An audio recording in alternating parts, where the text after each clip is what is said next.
Welcome to Garden of Glory. In 1 Corinthians chapter 7 verse 12 to 20, Paul addresses a delicate reality. What if one partner believes in Christ and the other does not? God's word calls us not to panic, but to live in peace, to remain faithful, to trust that even in hard places, God's grace is at work. कोरिंथकारांक पयलें पत्र 7 वळी 12 ते 20. हेरांक अशें सांगता, पूण हें सांगणें म्हजें सोम्याचें न्हय. आमच्या कोण एका भावाक अनभावार्थी बायल आसा आनी ती ताच्या वांगडा खुशी मनान जियोंक कबूल आसा जाल्यार ताणें तिका सोडून दिवची न्हय. आनी तशेंच कोण एके बायलेक अनभावार्थी घोव आसा आनी तो तिच्या वांगडा जियोंक कबूल आसा तर तिणें ताका सोडून दिवचो न्हय. कित्याक आपले बायले वरवीं अनभावार्थी घोव पवित्र जाला आनी तशीच आमच्या भावा वरवीं ताची अनभावार्थी बायल पवित्र जाल्या. अशें न्हय आसलें जाल्यार तुमचीं भुरगीं बाळां अपवित्र जातलीं आसलीं, पूण आतां तीं पवित्र. पूण अनभावार्थी लग्ना वांगडी कोडसरून वचूंक सोदता जाल्यार ताका कोडसरून वचून दी. असले परिस्थितींत तो भाव ओ ती भयण लग्नांत आनीक बांदलोली उरोनात, कित्याक देवान तुमकां शांतीन जियोंक आपयल्यांत. आगे बायले, तुज्या घोवाक सुटका दिवंक तुज्यान जावचें ना म्हूण तूं कशी जाणय?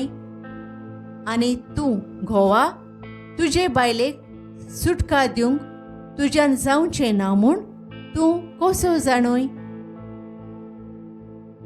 हें आयकात.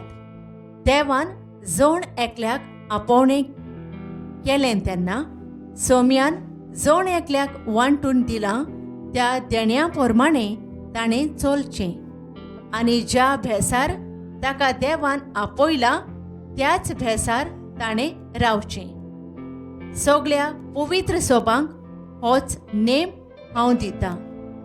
सुनोत केल्ल्यांक देवाचें आपोवणें आयलां जाल्यार केल्ली सुनोत ताणें लिपोवची न्हय. तशेंच सुनोत करूंक नासलोल्यांक देवाचें आपोवणें आयलां तर ताणें सुनोत करची न्हय. सुनोत केली ओ ना केली हाका मोलूच ना, पूण देवाच्यो आज्ञा पाळप हें एकूच की मोलाचें. आपोवणें घेतलां तेन्ना ज्या भेसार जण एकलो आसलो त्याच भेसार ताणें रावचें. Paul speaks not from human opinion, but from spiritual wisdom. If an unbelieving spouse is willing to stay, let them stay. For the believing partner becomes a channel of blessing in the home. The unbelieving husband is made holy because of his wife.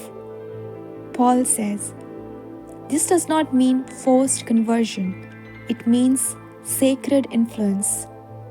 And if the unbeliever departs, the believer is not bound in guilt, but called to peace. Above all, Paul reminds us, let each person lead the life the Lord has assigned. Walk as you were called. Don't be quick to change your outer circumstances. Let God work within them. Let us pray. Lord, we thank you that you meet us in every circumstance, in our homes, in our relationships, in our callings. You are faithful. Help us to walk in peace, patience, and purpose.